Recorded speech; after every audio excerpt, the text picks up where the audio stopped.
All right, hey guys, welcome back. Ann Stroud here from Sell Like a Rebel, and I'm excited today to keep talking about cash injection campaigns with you. So this one is the previous leads campaign, and basically what this is it's a way to tap into leads who have come into your business, and for whatever reason they just have not converted into a buyer yet.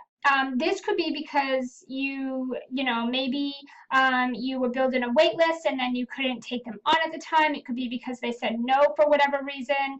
A big mistake that marketers make or business owners make is that they think that no means never, or not right now means never. And often it really doesn't. It's very rare that no means like never. Most of the time, if a lead says no to you, it just means not now or not this. So something like that. It very rarely means that they're never going to buy from you. So this campaign, it's really designed to help you tap into those leads that said no, but really what they meant was just not right now, or maybe not that particular offer. And then what I want you to do is turn that into a yes, and that's what this campaign is for. So I'm going to show you how to do that here in just a second, but let's do our quick recap. So like I've been saying, cash injection campaigns are all about creating quick and easy money. The way that you usually do this is you put a high ticket offer right in front of your warmest traffic possible. But if you remember, I said that there were some exceptions with this, with the offer, and this is actually one of them. So the offer is going to be a little bit different. The traffic should be warm traffic, as warm as you can get it. So we're looking at buyers, subscribers, followers, referrals, old leads. Now, in particular, this campaign that we're focusing on are old leads. This campaign is for you if you're capable of doing this, if you have any leads that previously said no, or maybe they didn't even answer you, they just went MIA on you. It could be people who said yes, but then they backed out, which I hate when people do that, but it does happen. It could be people who clicked on an offer, but they didn't buy from you. So basically, previous leads in your business, for one reason or another, did not end up converting into the offer. That's your traffic source. So your traffic source is previous leads. Now we just have to look at the offer, and remember how I said that ideally we are looking at a high ticket offer, right? Ideally we're going to be, your traffic is going to be previous leads, and usually it's a high ticket offer.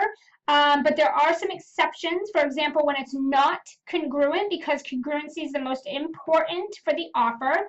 Congruency is more important than the offer price, right? In this case, people probably said no in the past. So the most important thing is that this is a congruent offer, and that means it's usually going to be a downsell. Okay. That's usually what this means. So for example, if you offered, let's say, a $10,000 package, or a $5,000. Let's say you offered a $5,000 package to someone that, they said, I'd love to, but, it's not the time, I can't, it's too much, whatever. Even if they loved the offer, they just technically could not do it. It wasn't a congruent offer for them because they couldn't afford it. So that means there's an incongruency in the price point for them. And so you'd want to offer them something that's more congruent, that's more appropriate for the investment level that they can afford. So you'd probably want to do like a downsell. You wouldn't want to go back to those same people and offer something that's the same price point or higher, because they already told you that they couldn't afford that, right? So it's got to be a congruent offer, basically probably something that's going to be the low, a downsell. So if you offer something that, and you should, you shouldn't ever offer anything that they don't need anyway. If you offer them something and they're, it's just not what they need right now, and you have a different offer that would solve the problem, then you want to put that offer in front of them, right? So when people say no to you, it doesn't mean never. It just means not now. Or it could just mean that the price point's not congruent, they can't afford it. And so you're going to look at, the reason and, why they said no, and then you will put a more congruent offer in front of them, something that's more appropriate for them, which typically is just a downsell, okay? The previous lead campaign, traffic is going to be,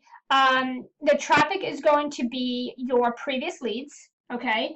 And the offer is going to be congruent offer. It's likely it will be a downsell. So you're going to reach out to everyone who was a lead before, but for some reason did not convert, and you're going to offer them something new, something that might be a better fit for them. That's the overall idea, that, generally what you're trying to do, so that you know your traffic, you know your offer, you know the overall theory here, right? So now, how do you approach your leads about this? How do you put the offer in front of the traffic? So I'm going to walk you through how I do it. And honestly, it's really, you build these types of things up in your head, and it's really not a big deal. I'm going to walk you through it, but it's a simple step. It's a simple process. You want to be careful with the way that you do it and how you talk to people. You don't have to feel uncomfortable selling. You're only uncomfortable selling if you're talking to them in a way that just isn't you, right? So you'll notice a lot of the emails that I put out, they're fun, they're personable.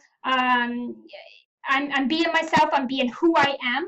I really offer people what I think is a next step for them, what I think is congruent, and if it's something that they really need, right, something that I think is a good fit for them, then there should be no shame in you offering that, okay? So let's talk about the steps so that you know how you approach your leads about this offer.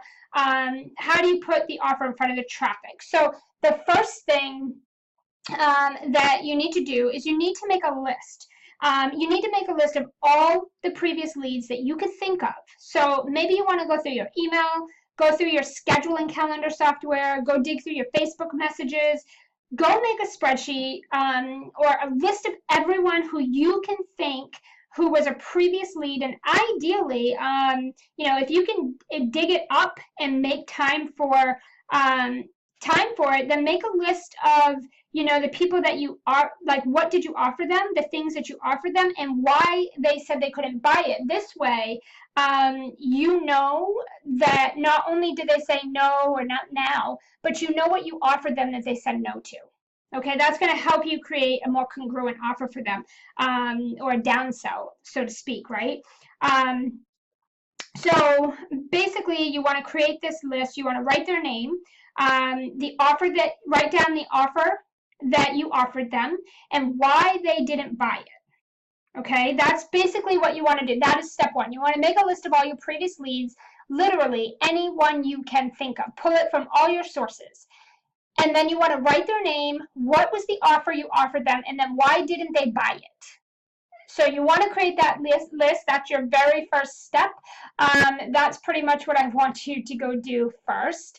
Okay, and then step number 2, I want you to personally reach out to them in the most congruent means of communication to offer them something new. So what that means, congruent means of communication, basically means that if you typically Skype with your clients, then or with your community, your leads, then you would Skype them. If you normally email them, you're going to send this via email. If you normally call and speak with them, then you're going to call and speak with them. If you typically private message them on Facebook, you're going to private message them on Facebook. All it means is that you're going to use the most congruent means of communication to get this message in front of them. Okay, so you're going to put a congruent offer, and if money is the biggest pain, this is usually one of the things that we see, is that typically, it's maybe a money issue or a money objection, right? So if that's the case, then you want to offer something. You don't want to put the same offer in front of people that have already said no to it, right? You don't want to waste your time. You want to make sure that the price is congruent. So what you want to be looking at is payment plan options. You want to be giving people payment plan options. you want to make sure that what you're doing is you're looking at what they said no to before, and then you're putting the next step, you're putting something more congruent in front of them. You don't want to stuff these packages with a bunch of things. You don't want to make the price point something they already said they cannot afford. You want to make it an easy yes. You want to have a payment plan option, and you want it to be a congruent next step. So maybe they couldn't do the first thing you offered them, but maybe they can do this step. So it's usually typically a downsell, but it needs to be congruent. Okay. Now, the last little tip here is if you don't hear back from people, and also I have some scripts for you below that I've sent out that you can tweak and you can use for yourself. Okay, so there's some scripts below for you. But the last little tip here is that if you don't hear back, I want you to not be afraid to follow up, especially if there's a deadline. So there was like someone who, I talked to when I wrote back to them, and I was like, oh, hey, there's only like 3 hours left or 4 or whatever. I want to check in with you on this, see if you have any questions or something like that, right? So especially if there's a deadline, you want to follow up if you don't hear back, but I don't want you to be afraid to continue to reach out and follow up if you don't hear back from someone. Again, especially if you're putting a congruent offer in front of them, I want you to continue to reach out and follow up with them. So those are my steps, my tips here for this campaign. Literally, you're going to go off and make a list of your previous leads, what you offered them, why they didn't buy, and then you're personally going to reach out to them in the most congruent way possible, and you're going to offer them something new. You can use the sample scripts below, and then if they don't respond, feel free to follow up. Okay, there's some examples of how to do that below, but basically you just want to be reaching out with people, make it really, really, really simple, make it a congruent offer. And again, basically anyone that said no to your previous offer, reach out to them again and offer them something that's more congruent, which is typically a downsell. What I would recommend is that you come up with more than one offer that's congruent, and reach out to each one of them and see if they have any questions, okay? Because based on what you offered them before, you may have to create a couple of offers. Again, if you previously invited, someone to a VIP day with you, and they said no, that just wasn't congruent for them, you're not going to put that in front of them again. You need to create a different offer. Maybe a couple other people, you invited them to your one-on-one coaching and that wasn't a fit for them. You wouldn't put that in front of them again. So you have to look at what did you offer them that they said no to, and then you need to determine what would be a different congruent offer. So it's okay if you have a couple of different offers. All right, so go make a list of your previous leads, come up with a more congruent offer for them, and then reach out personally to them about it and continue to follow up with them. Now, if you have any questions or if you need any help coming up with a congruent offer, post it in the group, let me see, and I cannot wait to see how this goes.